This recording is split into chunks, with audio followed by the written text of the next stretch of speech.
Hi everyone, welcome back guys. तो आज हम लेकर के आए क्लास 12th का लेक्चर।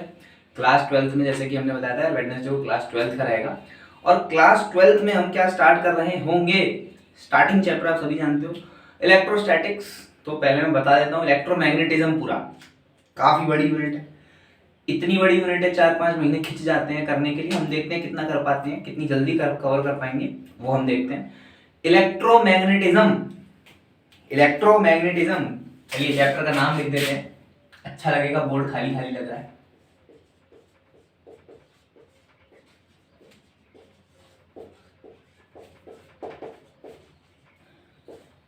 काफी लोगों ने नाम सुन रखा होगा, काफी लोगों को नाम पता होगा क्या होता है, काफी लोग जानते होंगे क्या चीज होती है।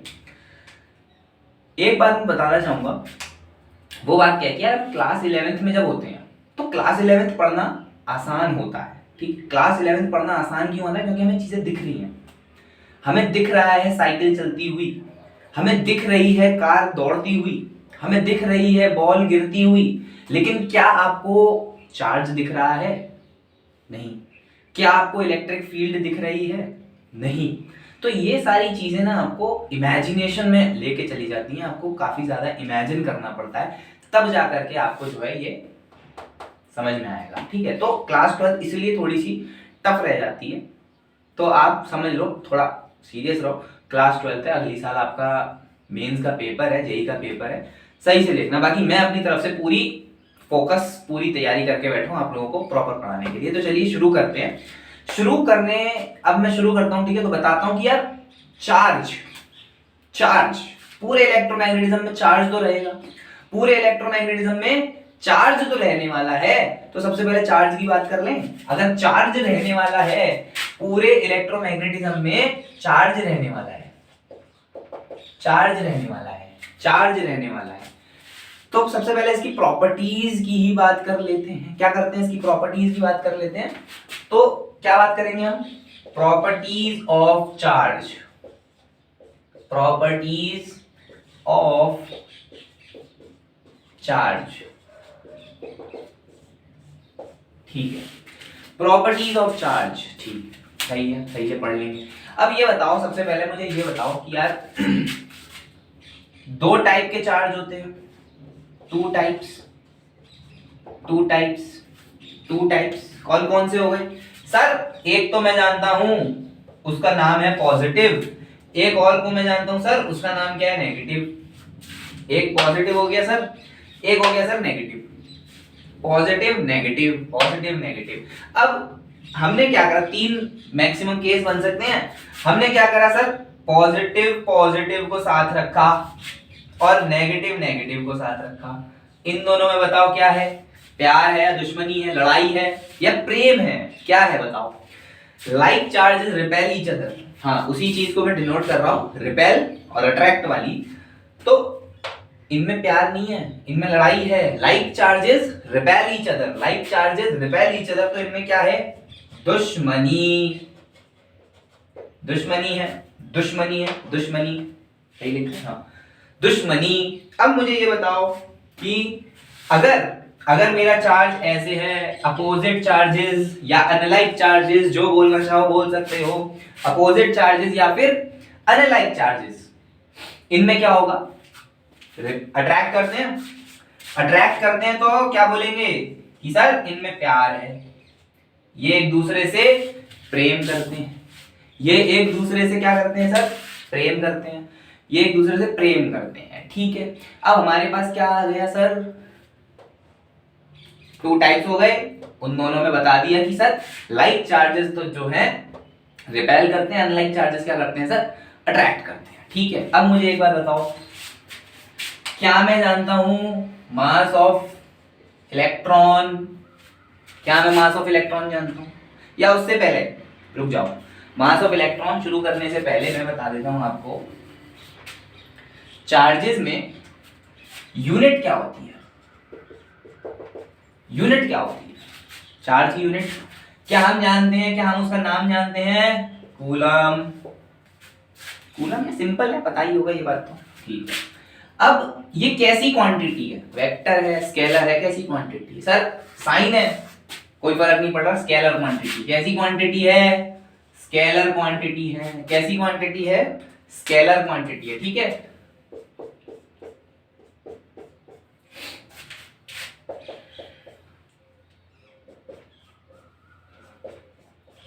लिखने चलो, है ना, लिखते चलो, सारी चीजें लिखते चलो।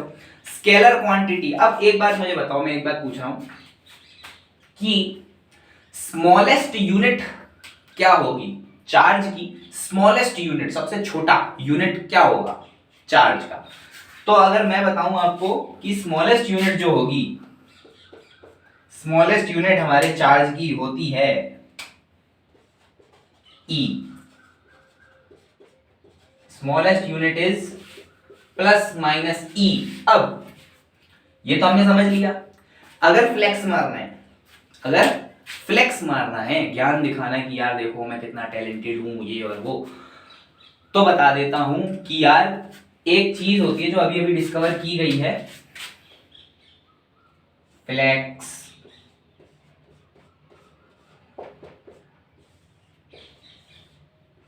काम नहीं है इसका, आपके सिलेबस में इस बात का कोई काम नहीं है, ठीक है।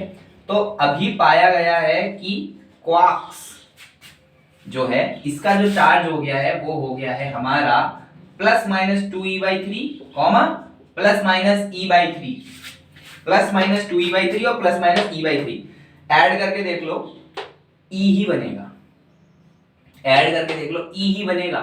तो ये चीज मैं आपको बता रहा हूं सिलेबस में नहीं है, जबरदस्ती का ज्ञान दिखाना हो, लड़कीबाजी करनी हो, है उसमें आप बता सकते हो कि यार क्वार्क्स जो है उसका इतना चार्ज होता है, ठीक है। अब बात करते हैं अपने मास की, ठीक है। अब अगर मुझे बताओ, मैं आपसे पूछ रहा हूं क्या, मैं आपसे पूछ रहा हूं मुझे मास ऑफ इलेक्ट्रॉन बताओ, मुझे मास ऑफ इलेक्ट्रॉन बताओ, तो क्या मैं बता सकता हूं? क्या मुझे मास ऑफ इलेक्ट्रॉन पता होता है? बताओ, मास ऑफ इलेक्ट्रॉन पता होता है मुझको, कितना होता है? क्या इतना ही होता है? 1.6 into 10 की पावर -19, 1.6 into 10 की पावर -19, क्या इतना ही होता है? क्या मास ऑफ प्रोटॉन पता है? अब वो आप खुद ढूंढोगे ना, ये चीज नहीं बताऊंगा मैं। मास ऑफ इलेक्ट्रॉन पता है, मास ऑफ प्रोटॉन पता ही होगा यार, पता ही होगा, ठीक है। इतना तो विश्वास कर लेता हूँ, इतना तो कर सकता हूँ विश्वास, ठीक है। चलो इतना बता दिया, अब क्या करना है? अब आते हैं, ये चीजें तो पता है ना, पॉज करके वीडियो लिख लेना।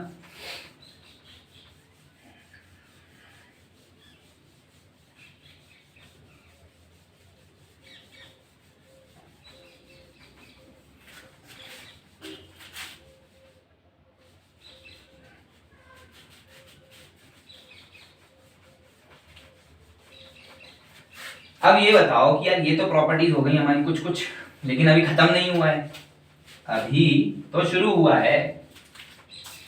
अब मुझे एक बात बताओ, मैंने मास तक बता दिया, मास तक बता दिया, ठीक है। अब मुझे ये बताओ कि यार अगर कोई अगर कोई अगर कोई बॉडी है, ये क्या है, ये न्यूट्रल है, तो इसका मीनिंग क्या है? कोई बॉडी है, जैसे मान लो मार्कर है, ये मार्कर न्यूट्रल है, तो इसका मीनिंग क्या है? इसका मीनिंग क्या है? क्या इसका मीनिंग ये है इलेक्ट्रॉन जीरो? क्या इसका मीनिंग ये है कि इलेक्ट्रॉन जीरो? जो लोग ऐसा सोच रहे हो गलत है। इसका मीनिंग ये है कि यार इसमें जितने पॉजिटिव चार्ज हैं उतने ही इसमें नेगेटिव चार्ज हैं, जितने पॉजिटिव चार्ज हैं उतने ही नेगेटिव चार्ज हैं, ठीक है। जितना पॉजिटिव उतना नेगेटिव, तभी न्यूट्रल है, तभी न्यूट्रल है। अब मेरी अगली लाइन सुनो, अगली लाइन में क्या बोल रहा हूं कि मैंने क्या किया सर, मैंने इसमें से 5 इलेक्ट्रॉन्स को बाहर निकाल दिया, ठीक है, निकाल दिया। व्हाट्सएप लैंग्वेज, मैंने इसमें से क्या किया, 5 इलेक्ट्रॉन्स को बाहर निकाल दिया। अब मैंने इसमें से 5 इलेक्ट्रॉन को बाहर निकाल दिया, तो इस पे कुछ साइन आएगा, कुछ चार्ज आएगा। क्या चार्ज है बताओ, क्या चार्ज है बताओ? क्या वो -5 आएगा या +5 आएगा? बताइए बताइए बताइए। +5 आना चाहिए कि नहीं आना चाहिए? +5 आना चाहिए कि नहीं आना चाहिए? ऐसे सोच लो, ऐसे सोचो, देखो कुछ मेरे पास, जैसे मान लो 4 चार्ज मेरे पास पॉजिटिव के हैं, 4 चार्ज नेगेटिव के हैं, चार चार्जेस पॉजिटिव के, 4 चार्जेस नेगेटिव के। मैंने नेगेटिव के 2 निकाल दिए तो मेरे पास 2 बचे। अब इन्फ्लुएंस किसका ज्यादा है? इन्फ्लुएंस किसका ज्यादा है? पॉजिटिव का ज्यादा है। पॉजिटिव का इन्फ्लुएंस ज्यादा है तो पॉजिटिव चढ़ जाएगा कि नहीं चढ़ जाएगा? बस ऐसे याद रखो, ठीक है? इतना याद रख लिया। अब अगली बात क्या है बताओ? अगली बात क्या है? अगली बात हम आपको बताते हैं। अगली बात, मान लो हमारे पास कोई एक बॉडी है, कोई बॉडी है, ठीक है? कोई बॉडी है और ये जो बॉडी है, इस बॉडी में ए है, बी है, सी है, ठीक? ब्रेड बटर मत समझ लेना। A B C. ए पर चार्ज है सपोज 3 कूलम, ठीक है? 3 कूलम। बी पर चार्ज है 6 कूलम और सी पर चार्ज है -2 कूलम, ठीक है? ए पर चार्ज है 3 कूलम, बी पर चार्ज है 6 कूलम और सी पर चार्ज है -2 कूलम, ठीक है? अब मैंने क्या करा? मैंने कुछ वर्क किया, कुछ भी किया, इस पे कुछ करा, ठीक है? मैंने इस पे कुछ करा, कुछ भी ऑपरेशन वगैरह जो भी हम आगे सीखेंगे, कुछ इस पे ऑपरेशन किया और इस बॉडी पर क्या हो गया? अब ये बॉडी तो ऐसी की ऐसी है, लेकिन ये जो ए और बी और सी है, ये ए बी और सी, ए बी और सी, इसमें क्या हुआ? इसके चार्जेस में चेंजेस आ गए। इसके चार्ज में चेंजेस आ गए। क्या चेंज आ गए सर? आप देखो कि इसके ए चार्ज पर आ गया आपका -3 कूलम, -3 कूलम। बी पर आ गया, या फिर सी पर मान लो, सी पर आ गया हमारा -8। -8 सही है, मान लो, हाँ चलो -8 या -6 कर लो, -5 कूलम, ठीक है? -3 कूलम, -5 कूलम। अब बताओ मुझे बी पर कितना आएगा? बताओ बी पर कितना आना चाहिए? कुछ करने से पहले मेरे पास इस पे चार्ज था 3 कूलम, बी पर चार्ज था 6 कूलम, सी पर चार्ज था -2 कूलम। ए पर चार्ज मेरा -3 कूलम हो गया। फिर हो गया मेरा बी पर मुझे चार्ज निकालना है, बी पर मुझे चार्ज निकालना है। सी पर मेरा चार्ज है -5 कूलम, मुझे बी पर चार्ज निकालो। अब मुझे एक बात बताओ, सिंपल एक बात,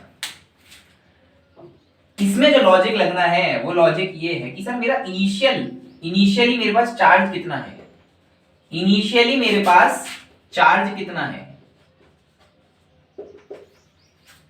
क्या ये 6 और 3 9, 9 में से 2 गए 7, 6 3 9, 9 -2, क्या 7 कूलम चार्ज है? क्या 7 कूलम चार्ज है? क्या 7 कूलम चार्ज है? अब मुझे ये बताओ कि फाइनली कितना चार्ज हो जाएगा? फाइनल चार्ज कितना होगा? क्या -3 -5 कितना होता है? -3 -5 8 होता है। -3 -5 8 होता है। मुझे 7 करना है। कैसे? अब देखो क्या लॉजिक लगा रहा हूं, लॉजिक पकड़ो, लॉजिक कि मैं लॉजिक क्या लगा रहा हूं सर। एक बात होती है, क्वेश्चन के थ्रू समझा रहा हूं मैं बात।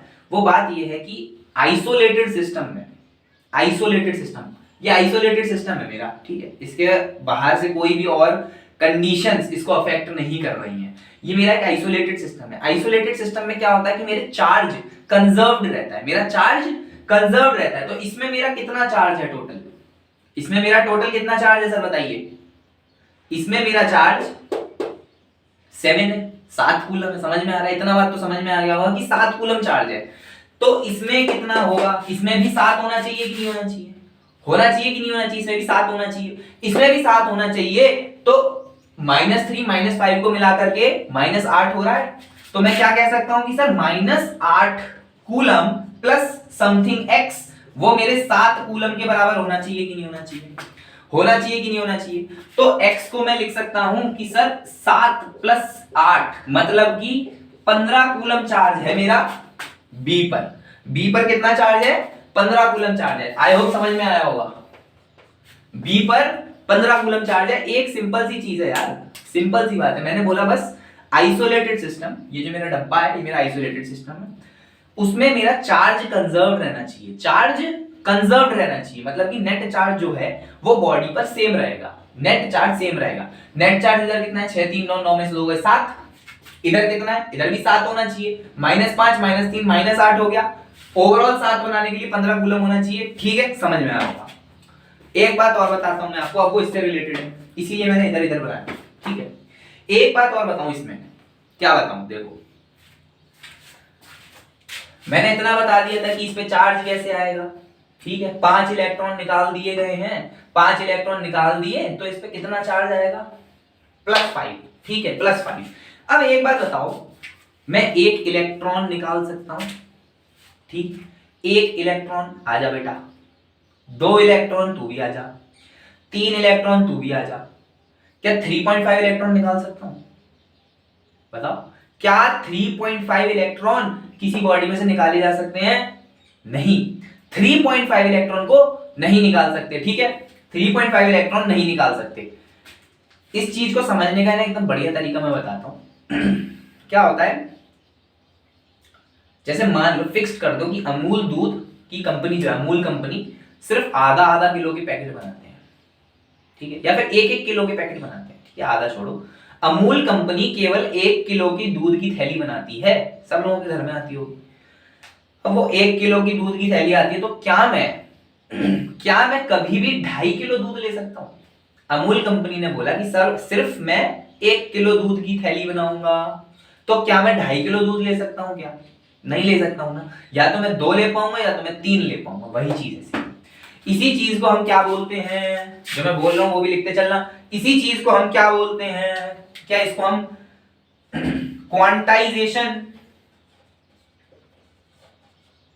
क्वांटाइजेशन ऑफ चार्जेस ये नाम देते हैं क्या? क्या हम इसको क्वांटाइजेशन ऑफ चार्जेस नाम देते हैं क्या? क्या हम इसको क्वांटाइजेशन ऑफ चार्जेस नाम देते हैं क्या? मीनिंग ये है कि मेरा जो चार्ज है वो हमेशा ±NE की फॉर्म में रहेगा, ±NE की फॉर्म में रहेगा, जहां पे मेरा n हमेशा इंटीग्रल रहेगा, जहां पे मेरा n हमेशा इंटीग्रल रहेगा। ये बात याद रखना बस। क्वांटाइजेशन ऑफ चार्ज का मतलब क्या है कि चार्ज मेरा हमेशा NE की फॉर्म में होगा, n मेरा हमेशा इंटीजर होगा, तो मैं इसको बोलूंगा क्या, Q या फिर net charge is always an integral form of electron या चार्ज ऑफ इलेक्ट्रॉन, हमेशा इंटीग्रल फॉर्म में ही रहेगा मेरा चार्ज। ठीक है, इतनी बात समझ में आई?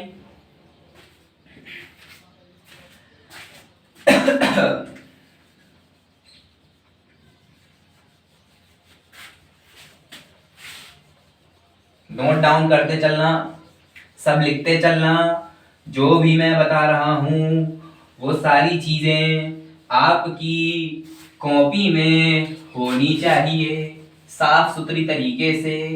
इवन जो मैं बोल रहा हूं वो अपनी अपनी भाषा में, हिंदी, उर्दू, पंजाबी, हरियाणवी, गुजराती, मराठी, मारवाड़ी, जिस भी भाषा में आपको लिखना है आप लिखते चलना। ठीक है, इतना समझ में आ गया सर? सर बहुत बढ़िया, इतना समझ में आ गया सर, इतना समझ में आ गया सर। अच्छा एक बात और, एक फॉर्मूला 12th के बच्चे हो तो आप शायद जानते होंगे कि m equal to m0 divided by root of 1 minus v square by c square,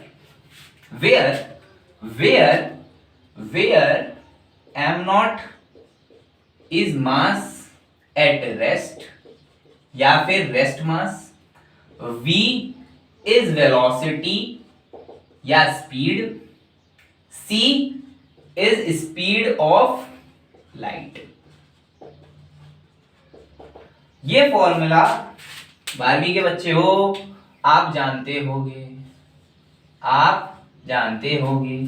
ये फॉर्मूला हमारा किसका होता है, when mass is moving with a certain speed v, when mass is moving with a certain speed v, तो उसका मास क्या होगा, कोई भी पार्टिकल है वो कुछ स्पीड v से मूव कर रहा है, मुझे उसका रेस्ट मास पता है, अगर वो रेस्ट पे होता है तो उसका रेस्ट मास पता है, तो मैं उसका मूव करते हुए भी मास निकाल सकता हूं। ये फॉर्मूला वही है। ठीक है, रेस्ट मास रखो, वेलोसिटी रखो, स्पीड ऑफ लाइट रखो, मेरे पास वो आ जाएगा कि वो पार्टिकल जब v वेलोसिटी से मूव कर रहा है तो उसका मास कितना है। ठीक है, ये चीज।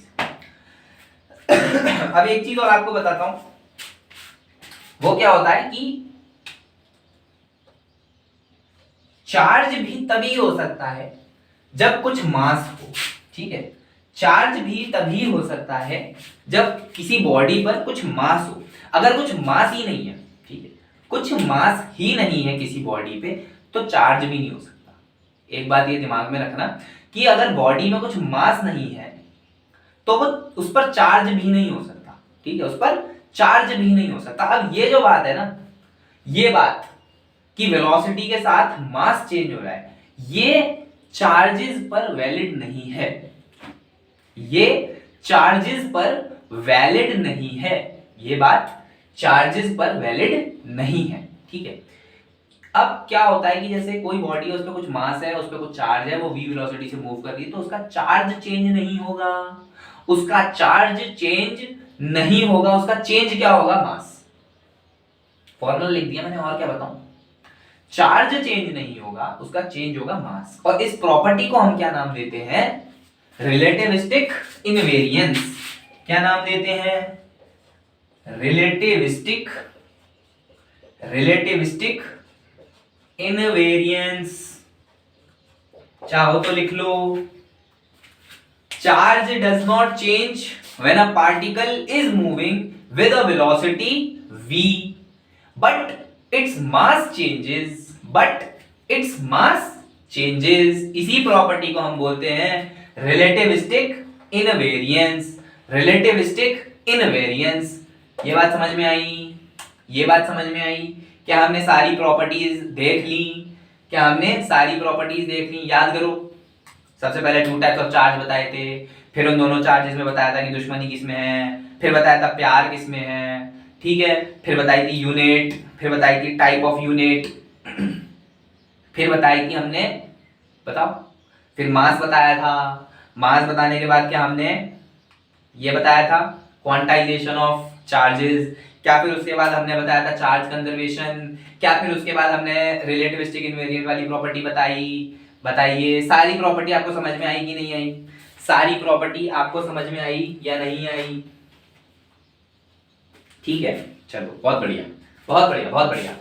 अब क्या बात करें, अब हमने चार्ज के बारे में तो बात कर ली, क्योंकि charge is the basic unit, charge is the basic unit कि आपको कुछ भी शुरू करना है इलेक्ट्रोमैग्नेटिज्म में, सबसे पहले आपको चार्ज तो पढ़ना ही है, सबसे पहले आपको चार्ज तो पढ़ना ही है, ठीक है। आपने चार्ज खत्म कर लिया। अब मुझे बताइए, अब मैं बात करता हूं किसकी कि अब ये जो मेरा इलेक्ट्रोमैग्नेटिज्म है, इलेक्ट्रोमैग्नेटिज्म को सीधे सीधे आप तीन चीज में डिवाइड कर लो। पहला लेक्चर है, बेसिक लग रहा होगा आपको, क्योंकि बहुत सी चीजें आपको पता ही होगी, लेकिन एज अ टीचर मेरे लिए सारी चीजें बताना जरूरी है, मैं सब कुछ बताना, सब कुछ कवर करना चाह रहा हूं, ठीक है। अब ये पहला केस क्या है, charge is at rest, charge is at rest, charge is at rest. दूसरा केस क्या है, अब भाई एक केस हो गया रेस्ट का, एक केस क्या हो जाएगा, मूविंग का, एक केस क्या हो जाएगा, मूविंग का, moving with constant velocity, moving with constant velocity, moving with constant velocity. और इसमें क्या हो गया, एक्सिलरेटेड मोशन, इसमें हो गया सर हमारा एक्सिलरेटेड मोशन, एक्सिलरेटेड मोशन, ठीक है। तीनों चीज हो गई, रेस्ट पे, कांस्टेंट वेलोसिटी पे और एक्सिलरेटेड मोशन पे। अब देखो हम इसमें क्या क्या पढ़ेंगे, इसमें हम पढ़ेंगे सबसे पहले इलेक्ट्रो वन का मतलब इलेक्ट्रोस्टैटिक्स वन, स्टैटिक्स मतलब ही होता है रेस्ट, स्टैटिक मतलब रेस्ट, तो इलेक्ट्रो वन, ठीक है। इसके बाद हम पढ़ेंगे इलेक्ट्रो टू, इसके बाद हम पढ़ेंगे एक छोटी सी चीज और है, उसको हम बोलते हैं कैपेसिटर, जो बहुत लोगों का दिमाग खाती है, काफी लोग इसमें उड़ जाते हैं कैपेसिटर में, कैपेसिटर सुनते ही उनका पसीना निकल जाता है, ठीक है। इसमें हम काफी चीजें पढ़ रहे हैं। अब एक बात गौर करो, इसमें हम इलेक्ट्रिक फील्ड की बात कर रहे होंगे, किसकी बात कर रहे होंगे, इलेक्ट्रिक फील्ड की। जब ये मूविंग करने पे आ गया तो इसमें हमारे पास क्या है, मैग्नेटिक फील्ड, इसमें हम क्या बात कर रहे हैं, मैग्नेटिक फील्ड। इसमें काफी सारे चैप्टर हैं, आप देख लो, मैग्नेटिज्म हो गया, मैग्नेटिज्म हो गया, ईएमआई, एसी, और भी चैप्टर्स हैं हमारे, वो सारे इसमें आ जाएंगे। अब ये एक्सेलरेटेड मोशन देखो, तो एक्सेलरेटेड मोशन में हमारे पास क्या है, इलेक्ट्रिक फील्ड भी है और मैग्नेटिक फील्ड भी है। इसमें एक चैप्टर आता है छोटा सा, वो चैप्टर होता है हमारा ईएम वेव्स, इलेक्ट्रोमैग्नेटिक वेव्स। कौन सा है हमारा, इलेक्ट्रोमैग्नेटिक वेव्स, ठीक है। अब मैं बोल रहा हूं कि इसकी फोटो ले लो, इसका स्क्रीनशॉट ले लो, क्योंकि क्या होता है, प्रॉब्लम ये हो जाती है कि हम ये नहीं जान पाते कि किसी चीज का जो क्वेश्चन बना है, क्वेश्चन बनेगा कैसे, मिक्स करके बनेगा, एडवांस का तो मिक्स करके ही बनता है। तो हमें लॉजिक ये लगाना होता है कि अब चार्ज रेस्ट पे है तो इसमें से कुछ है, फिर चार्ज हमारा कांस्टेंट वेलोसिटी से मूव कर रहा है तो इसमें से कुछ है, फिर हमारा चार्ज अगर एक्सेलरेटेड मोशन पे है तो इसमें से कुछ है, ठीक है। इसीलिए मैं बोल रहा हूं ऐसा बना लो, या इसकी फोटो ले लो, या इसका स्क्रीनशॉट ले लो, ठीक है। ले लो फटाफट, नई हेडिंग डाल लो, अब फटाफट नई हेडिंग डाल लो। नई हेडिंग क्या डाल लो, इलेक्ट्रो वन। नई हेडिंग क्या है, इलेक्ट्रो वन।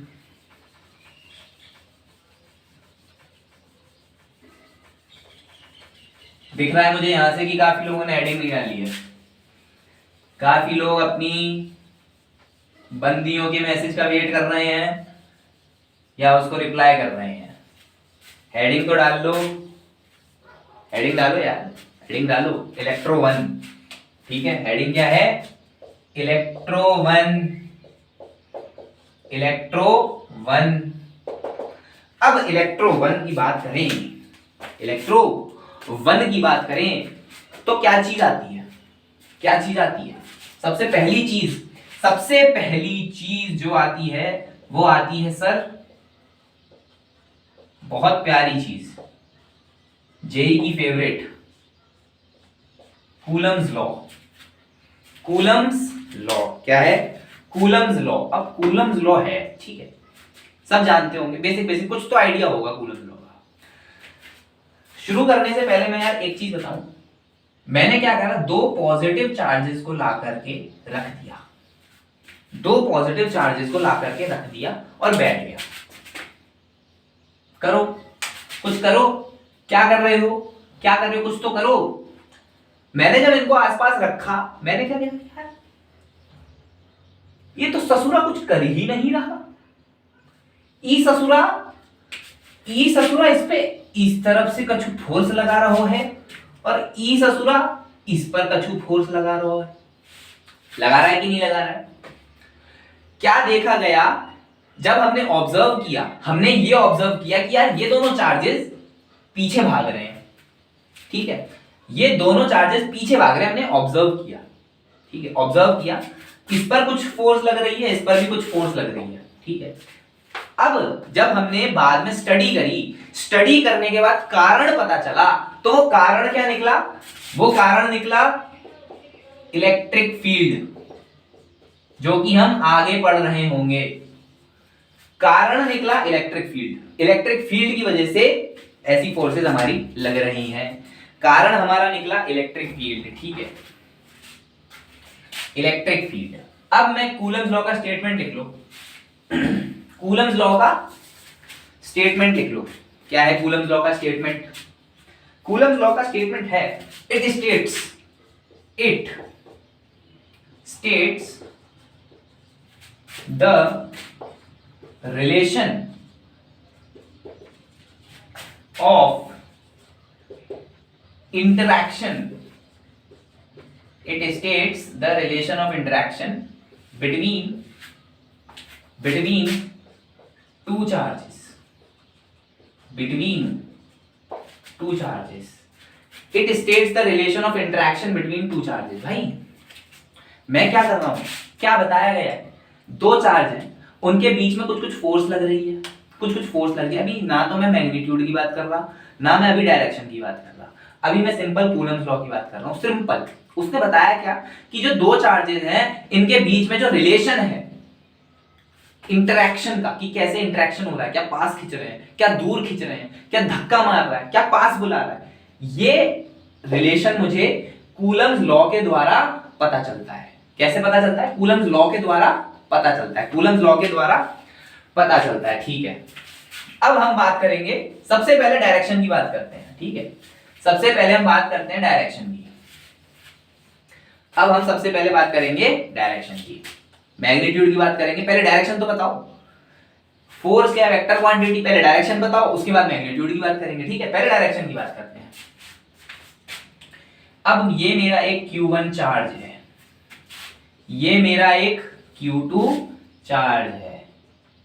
ठीक है, ये मेरा Q1 चार्ज है, ये मेरा Q2 चार्ज है। अब सिंपल सी बात मुझे बताओ, मैंने क्या करा, इसको पकड़ लिया, चल बेटा तू रुक जा, तुझे तो मैं पकड़ लिया, इसको पकड़ लिया तो ये दूर भागेगा। मैंने दोनों पॉजिटिव लिए, ठीक, दोनों पॉजिटिव है। इसको पकड़ लिया तो ये पीछे भाग रहा है, पीछे भाग रहा है कि नहीं, ये दूर भाग रहा है, दूर भाग रहा है। ठीक है, तो क्या मैं बोल सकता हूं force on 2 due to 1 is in this direction, force due to 2, force on 2 due to 1 is in this direction। ठीक है, समझ में आया। अब सर इसको पकड़ लिया, अब बेटा तू रुक जा, अब इसको देखते हैं। तो जब इसको देखा तो ये भी क्या कर रहा है, ये भी इसी डायरेक्शन में जा रहा है, ये भी इसी डायरेक्शन में जा रहा है। तो ये क्या हो गया, force on 1 due to 2, force on 1 due to 2। अब चमत्कारी बात क्या हो गई, चमत्कार क्या निकला कि ये दोनों फोर्सेस का मैग्नीट्यूड सेम है। इन दोनों फोर्सेस का मैग्नीट्यूड सेम है, दोनों फोर्सेस का मैग्नीट्यूड सेम है। मैंने एक चीज और बोल दी, मैंने एक चीज और बोल दी कि इसका मास भी m है, इसका मास भी m है। दोनों का मास मैंने m दे दिया, दोनों का मास भी मैंने m दे दिया। तो अब मैं ये कह सकता हूं कि इन दोनों का एक्सेलरेशन भी सेम होगा। ठीक है ना, इसका भी एक्सेलरेशन और दोनों का जो एक्सेलरेशन होगा वो सेम होगा। ठीक है, फोर्सेस सेम है, मास सेम है, एक्सेलरेशन सेम हो गया। ठीक है, फोर्सेस सेम है, मास सेम है, एक्सेलरेशन सेम हो गया। ठीक है, अब बात करते हैं फोर्स की, जो हमारी, इसको नाम देते हैं इलेक्ट्रोस्टैटिक फोर्स। क्या बोलते हैं हम इसको, इलेक्ट्रोस्टैटिक फोर्स। अब इस इलेक्ट्रोस्टैटिक फोर्स की भी कुछ प्रॉपर्टीज होती हैं।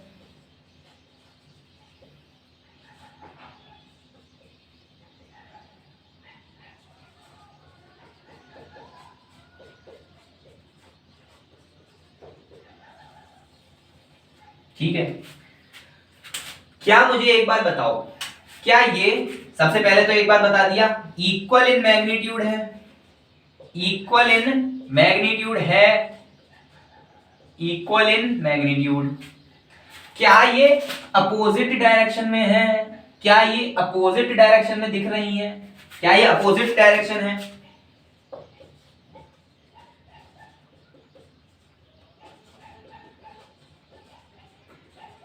लिख दिया मैंने, क्या, opposite in direction, opposite in direction. अब मुझे एक बात और बताओ, क्या ये दो डिफरेंट बॉडीज हैं, क्या ये दो डिफरेंट बॉडीज पर ही वर्क कर रही हैं? भाई एक बॉडी पर तो नहीं है ना दोनों फोर्सेस, दोनों फोर्सेस दो अलग अलग बॉडी पे हैं, दोनों फोर्सेस दो अलग अलग बॉडी पे हैं। Acting on two different bodies, acting on two different bodies, acting on two different bodies. ठीक है, तीनों हो गई, equal in magnitude, opposite in direction, acting on two different bodies. अब आप 12th क्लास में हो, आप 12वीं कक्षा के छात्र हैं, आपको ये तीनों मिला करके एक चीज बताई गई है, और वो बताया न्यूटन ने, वो बताया न्यूटन ने। और कौन से चैप्टर में बताया एनएलएम में, उसका थर्ड लॉ, न्यूटन का थर्ड लॉ है ये न्यूटन का थर्ड लॉ है। और बताता क्या है, action reaction pair, action reaction pair, action reaction pair. ठीक है, तो क्या पता चला कि यार ये जो फोर्सेस हैं ये एक्शन रिएक्शन पेयर है, ये एक्शन रिएक्शन पेयर है, equal in magnitude, opposite in direction और acting on two different bodies, ये एक्शन रिएक्शन पेयर है। ठीक है, फटाफट लिख लो, एक्शन रिएक्शन पेयर है। ठीक है, फटाफट लिख लिया ना, ठीक है, बहुत बढ़िया बहुत बढ़िया। अब मुझे ये बताओ, चलो अब हमारे इतने प्यारी चीजें पता चली हैं हमको क्या इतनी सारी प्यारी प्यारी चीजें पता चली हैं। अब मुझे एक बात बताना, ठीक है, अपने साइंटिस्ट ने बोल दिया equal in magnitude opposite in direction acting on two different bodies. अब मुझे बताओ, मेरा ये चार्ज है Q1, मेरा ये चार्ज है Q2, मेरी फोर्स इस तरफ है, मेरी फोर्स इस तरफ है। क्या ये forces equal and opposite direction, क्या ये फोर्सेस इक्वल है? मैंने बोला हाँ इक्वल है, मैंने बोला हाँ इक्वल है। क्या ये फोर्सेस अपोजिट डायरेक्शन में? मैंने बोला हाँ अपोजिट डायरेक्शन में। मैंने बोला क्या ये दो डिफरेंट बॉडीज पर वर्क कर रही हैं?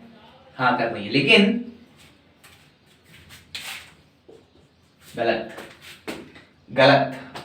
क्यों?